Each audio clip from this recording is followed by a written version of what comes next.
വീണ്ടും പൊട്ടിപ്പുറപ്പെട്ട ഇറാൻ യുദ്ധം പശ്ചിമേഷ്യയിലേക്ക് പടരുന്നതിന്റെ സൂചനകൾ കിട്ടിക്കഴിഞ്ഞു. ഫെബ്രുവരി 28-ന് ഇറാനെ അമേരിക്കയും ഇസ്രായേലും ആക്രമിച്ചതോടെ തുടങ്ങിയ യുദ്ധം പിന്നീട് വെടിനിർത്തലിലും ധാരണാപത്രം ഒപ്പിടുന്നതിലും വരെ എത്തിയിരുന്നു. അവിടുന്ന് ഇങ്ങോട്ടാണ് രണ്ടാം ഘട്ട യുദ്ധം തുടങ്ങിയിരിക്കുന്നത്. ആദ്യഘട്ടവും രണ്ടാം ഘട്ടവും തമ്മിൽ പല വ്യത്യാസങ്ങളും കാണുന്നുണ്ട്. യുദ്ധതന്ത്രത്തിലും ഉപയോഗിക്കുന്ന ആയുധങ്ങളിലും ഉൾപ്പെടെ അത് പ്രകടമാണ്. എന്നാൽ ഏറ്റവും ആശങ്കയുണ്ടാക്കുന്നത് യുദ്ധത്തിലേക്ക് മറ്റ് രാജ്യങ്ങളും വലിച്ചിഴക്കപ്പെടുന്നു എന്നതാണ്. ഇസ്രായേൽ ആക്രമിച്ചതുകൊണ്ട് മാത്രം ആദ്യഘട്ട യുദ്ധത്തിൽ ലെബനന് പ്രഹരം ഏൽക്കേണ്ടി വന്നു. പക്ഷേ അവർ സൈനികമായി പ്രതികരിച്ചില്ല. രണ്ടാം ഘട്ടത്തിൽ ഇറാൻ ആക്രമിക്കുന്ന രാജ്യങ്ങൾക്ക് കാര്യമായ സൈനിക ശേഷിയുണ്ട്. അമേരിക്കൻ സൈനിക കേന്ദ്രങ്ങൾ ഉള്ളതുകൊണ്ടാണ് ജോർദാൻ ഇറാന്റെ കണ്ണിലെ കരടാകുന്നത്. എന്നാൽ ഇറാനെ അനുകൂലിക്കുന്ന ഹൂത്തികൾ സഞ്ചരിച്ച വിമാനം ഇറങ്ങാതിരിക്കാൻ സൗദി പിന്തുണയുള്ള യമൻ സർക്കാർ ശ്രമിച്ചതോടെ ആ രാജ്യങ്ങളും യുദ്ധത്തിന്റെ ഭാഗമാവുകയാണ്. യമനിൽ ഹൂത്തികളുടെ നിയന്ത്രണത്തിലുള്ള സന വിമാനത്താവളത്തിന് നേരെയാണ് ആക്രമണം നടന്നത്.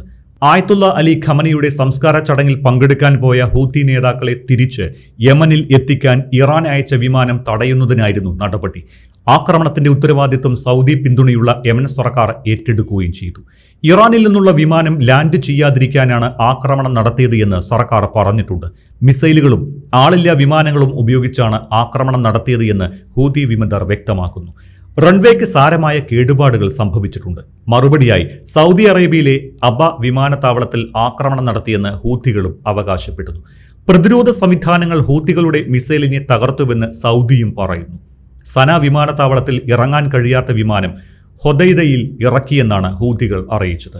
ഇറാന്റെ പിന്തുണയുള്ള ഹൂത്തി വിമതരുടെ നിയന്ത്രണത്തിലാണ് വടക്കൻ യമൻ. 2022-ൽ സൗദിയുടെ ഊർജ്ജ അടിസ്ഥാന സൗകര്യങ്ങൾക്ക് നേരെ ഹൂത്തികൾ ആക്രമണം നടത്തിയിരുന്നു. പിന്നീട് അനൗപചാരിക വെടിനിർത്തൽ പ്രാബല്യത്തിൽ വന്നു. അതിനുശേഷം സൗദി അറേബ്യക്കെതിരെ ഹൂതികൾ നടത്തുന്ന ആദ്യ ആക്രമണമാണ് ഇത്. ഇറാൻ യുദ്ധത്തിന്റെ ഫോക്കൽ പോയിന്റ് ഹോർമുസ് കടലിടുക്കാണ്. അത് അടഞ്ഞുകിടന്നപ്പോൾ തന്നെ ലോകം വളരെയധികം ബുദ്ധിമുട്ടി. ആഗോള ഊർജ്ജ ഉൽപാദനത്തെയും വ്യാപാരത്തെയും നിയന്ത്രിക്കുന്ന മറ്റൊരു കടലിടുക്കായ ബാബൽ മന്ദേബ് ഹൂതി വിമതരുടെ നിയന്ത്രണത്തിലാണ് എന്ന് പറയാം. അതുവഴി പോയ കപ്പലുകളെ മുൻപ് ഹൂതികൾ ആക്രമിച്ചിട്ടുണ്ട്. ഇറാന്റെ നിർദ്ദേശം കിട്ടിയാൽ ബാബൽ മന്ദേബ് അടയ്ക്കുമെന്ന് ഹൂതികൾ വ്യക്തമാക്കി. അങ്ങനെയായാൽ ലോകം പട്ടിണിയിലാകുമെന്ന് ഇറാൻ തന്നെ പറഞ്ഞിട്ടുണ്ട്. അതിന് ഉത്തരവാദി അമേരിക്കയാകുമെന്നും. മറ്റ് യുദ്ധങ്ങളിൽ നിന്ന് വ്യത്യസ്തമായി സമുദ്രപാതകളും ഊർജ്ജ ഇടനാഴികളും ഇറാൻ യുദ്ധത്തിൽ വീണ്ടും നിർണായകമായ ഘടകങ്ങളാകുന്നു. ഇറാൻ ഈയൊരു നിർണായക സമുദ്ര ചോക്ക് പോയിന്റിലും ഉപരോധം ഏർപ്പെടുത്തുമെന്ന ആശങ്ക ആദ്യഘട്ട യുദ്ധത്തിൽ ഉണ്ടായിരുന്നു. ഏഷ്യ, മിഡിൽ ഈസ്റ്റ്, യൂറോപ്പ് എന്നിവയ്ക്കിടയിലുള്ള ഒരു കവാടമായി വർത്തിക്കുന്ന ഇടുങ്ങിയ ജലപാതയായ ബാബൽ മന്ദേബ് കടലിടുക്ക് ഹോർമൂസ് പോലെ തന്നെ പ്രാധാന്യമുള്ളതാണ്. ഭൂമിയിലെ ഏറ്റവും തിരക്കേറിയ വ്യാപാര പാതകളിലൊന്നായ സൂയസ് കനാലിലേക്കുള്ള വാതിലാണ് ബാബൽ മന്ദേബ്. ആഗോള വ്യാപാരത്തിന്റെ 10% മുതൽ 15% വരെയും ആഗോള കണ്ടെയ്നർ ഗതാഗതത്തിന്റെ 25% വരെയും ബാബൽ മന്ദേബിലൂടെയാണ് നടക്കുന്നത്. ഹോർമൂസിനൊപ്പം ബാബൽ മന്ദേബും ഒരേ സമയം അടഞ്ഞാൽ ലോകമെമ്പാടുമുള്ള കപ്പൽ പാതകളിലും എണ്ണ വിപണികളിലും സമ്പദ് വ്യവസ്ഥകളിലും അതിന്റെ അനന്തരഫലങ്ങൾ ഉണ്ടാകും. ഇറാന്റെ പ്രതിരോധത്തിന്റെ അച്ചുതണ്ട് എന്ന ആശയത്തിൽ പ്രധാനപ്പെട്ട സ്ഥാനമുള്ള യമനിലെ ഹൂതികൾ ഇവിടെ നിർണായക ശക്തിയാണ്. ഇസ്രായേൽ ഗാസ യുദ്ധസമയത്തും ഇറാൻ യുദ്ധത്തിന്റെ ആദ്യഘട്ടത്തിലും ചെങ്കടലിലൂടെ സഞ്ചരിച്ച കപ്പലുകളെ ലക്ഷ്യമിട്ട് ഹൂതികൾ ആക്രമണം നടത്തിയിട്ടുണ്ട് എന്നത് ഇവിടെ പ്രസക്തമാണ്. യുദ്ധത്തിനിടയിലും ഇറാനെ ചൊടിപ്പിക്കുന്നതിൽ നിന്ന് ട്രംപ് മാറിയിട്ടില്ല. പരമോന്നത നേതാവ് മുജ്തബ ഖമനേയി 90% ഇല്ലാതായി കഴിഞ്ഞുവെന്ന് ട്രംപ് പറയുന്നു. ഇറാന് നാവികസേനയില്ല, വ്യോമസേനയുമില്ല, എല്ലാം നഷ്ടമായി കഴിഞ്ഞു. അവരുടെ വിമാനവേദ സംവിധാനങ്ങൾ ഇല്ലാതായി. നേതാക്കളെല്ലാം കൊല്ലപ്പെട്ടു. അവരുടെ മികച്ച നേതാക്കൾ കൊല്ലപ്പെട്ടു. അവർ ഇല്ലാതായി. മുജ്തബ ഖമനേയി ഇല്ലാതായി എന്നും ട്രംപ് ഫോക്സ് ന്യൂസിന് നൽകിയ അഭിമുഖത്തിൽ പറയുന്നുണ്ട്. പിതാവ് ആയത്തുള്ള അലി ഖമനിയുടെ സംസ്കാരത്തിന് മുജ്തബ എത്താത്തതിനെ സൂചിപ്പിച്ചാണ് ട്രംപിന്റെ പരാമർശങ്ങൾ. ഇറാൻ യുദ്ധം എന്നത് ഇറാനെ അമേരിക്കയും ഇസ്രായേലും ആക്രമിക്കുകയും ഗൾഫ് അറബ് രാജ്യങ്ങളിലെ അമേരിക്കൻ കേന്ദ്രങ്ങളിൽ ഇറാൻ തിരിച്ചടിക്കുകയും ചെയ്യുന്നതായിരുന്നു ഇതുവരെ. എന്നാൽ കഴിഞ്ഞ ദിവസം മുതൽ അത് പശ്ചിമേഷ്യയിലെ മറ്റു രാജ്യങ്ങളിലേക്കും പടരുന്നതായാണ് കാണുന്നത്.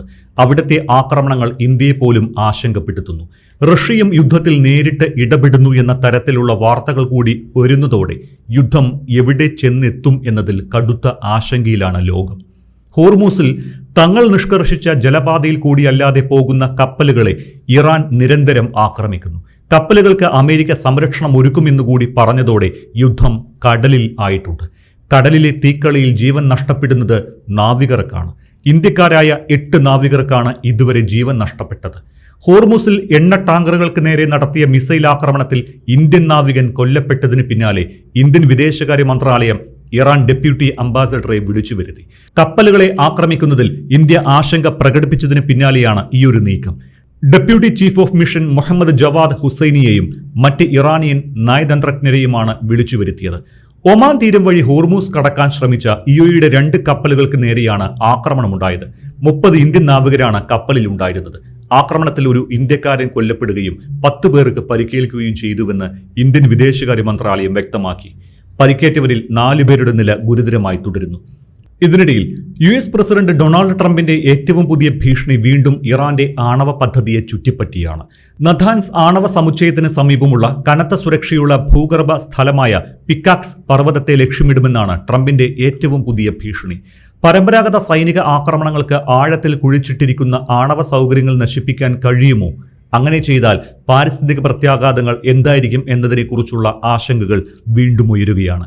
അമേരിക്കയുടെ ഏറ്റവും ശക്തമായ ബങ്കർ ബസ്റ്റർ ബോംബുകൾക്ക് പോലും ഈ സ്ഥലത്ത് തുളച്ചുകയറാൻ കഴിയുമോ എന്ന് പ്രതിരോധ വിദഗ്ധർ സംശയിക്കുന്നുമുണ്ട്.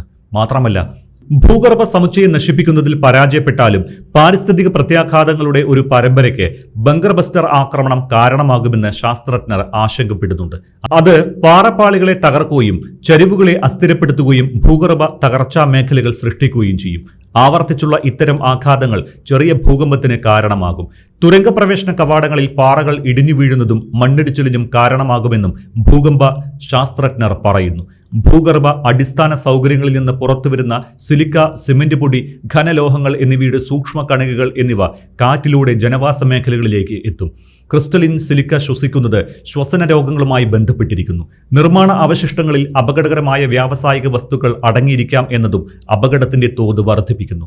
ബങ്കർ ബസ്റ്റർ ആക്രമണത്തെ തുടർന്നുള്ള സ്ഫോടനങ്ങൾ ഭൂഗർഭ ഇന്ധനത്തിനോ വൈദ്യുത ഉപകരണങ്ങൾക്കോ രാസവസ്തുക്കളുടെ ശേഖരത്തിനോ തീപിടിപ്പിക്കാം.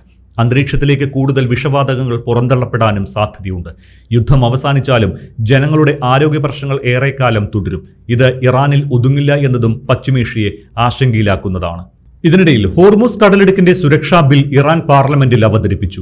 തന്ത്രപ്രധാനമായ ജലപാതയെ ചൊല്ലി US-ഉം ഇറാനും തമ്മിൽ പോരാട്ടം ആരംഭിച്ച സാഹചര്യത്തിലാണ് ബിൽ അവതരിപ്പിച്ചത് എന്ന് സുരക്ഷാ സമിതി മേധാവി അറിയിച്ചിട്ടുണ്ട്. അവകാശങ്ങൾ സംരക്ഷിക്കുന്നതിൽ ഞങ്ങൾ ഉറച്ചു നിൽക്കുന്നു, പ്രത്യേകിച്ച് ഹോർമുസ് കടലിടുക്കിന്റെ നടത്തിപ്പിൽ. ഇത് ആദ്യപടിയാണ്. തുടർന്നുള്ള നടപടികൾ വരാനിരിക്കുന്നു എന്ന് ഇറാൻ പാർലമെന്ററി അംഗം ഇബ്രാഹിം അസീസി വ്യക്തമാക്കിയിട്ടുണ്ട്. ഫെബ്രുവരി അവസാനത്തോടെ യുദ്ധം പൊട്ടിപ്പുറപ്പെട്ടതിനെ തുടർന്ന് ഇറാനിലെ നിയമസഭയുടെ പ്രവർത്തനം നിർത്തിവെച്ചതാണ്. തിങ്കളാഴ്ചയാണ് സമ്മേളനങ്ങൾ പുനരാരംഭിച്ചത്. അമേരിക്കയുമായുള്ള ചർച്ചകളിൽ മുഖ്യ ചർച്ചാ പ്രതിനിധിയായി നിലകൊണ്ടിരുന്ന മുഹമ്മദ് ബാഗർ ഗാലിവാഫാണ് പാർലമെന്റിനെ നയിക്കുന്നത്. അമേരിക്കയുമായുള്ള ഏതൊരു ചർച്ചയെയും പാർലമെന്റിലെ ഭൂരിപക്ഷം അംഗങ്ങളും എതിർത്തിട്ടുണ്ട്. അമേരിക്കയുമായി ധാരണാപത്രം ഒപ്പുവെക്കുന്നതിൽ അവരുടെ അഭിപ്രായം പരിഗണിക്കാത്തതിൽ പലർക്കും അതൃപ്തിയും ആശങ്കയും ഉണ്ടായിരുന്നു. ഹോർമുസ് കടലിടുക്കിന്റെ മേൽനോട്ടം വഹിക്കുന്നതിന്റെ ഭാഗമായി ഇറാൻ ട്രാൻസിറ്റ് കപ്പലുകൾക്ക് ഫീസ് ചുമത്താൻ ആഗ്രഹിച്ചിരുന്നു. എന്നാൽ അമേരിക്ക ഈ ആവശ്യത്തെ ശക്തമായി നിരാകരിച്ചു. എന്നാൽ ഇപ്പോൾ ഹോർമുസ് കടലിടുക്കിന്റെ നിയന്ത്രണം ഏറ്റെടുക്കുകയാണ് എന്നും ഇറാനിയൻ തുറമുഖങ്ങൾക്ക് മേൽ ഉപരോധം പുനഃസ്ഥാപിക്കുകയാണ് എന്നും പറയുകയാണ് അമേരിക്കൻ പ്രസിഡന്റ് ഡൊണാൾഡ് ട്രംപ്. ഹോർമുസിലൂടെ കടന്നുപോകുന്ന ചരക്കുകൾക്ക് 20% ഫീസ് ഏർപ്പെടുത്തുകയാണ് എന്നും പ്രഖ്യാപിച്ചിട്ടുണ്ട്. ഇറാന് നിഷിദ്ധമായത് അമേരിക്കയ്ക്ക് ആകാം എന്ന് ചുരുക്കം.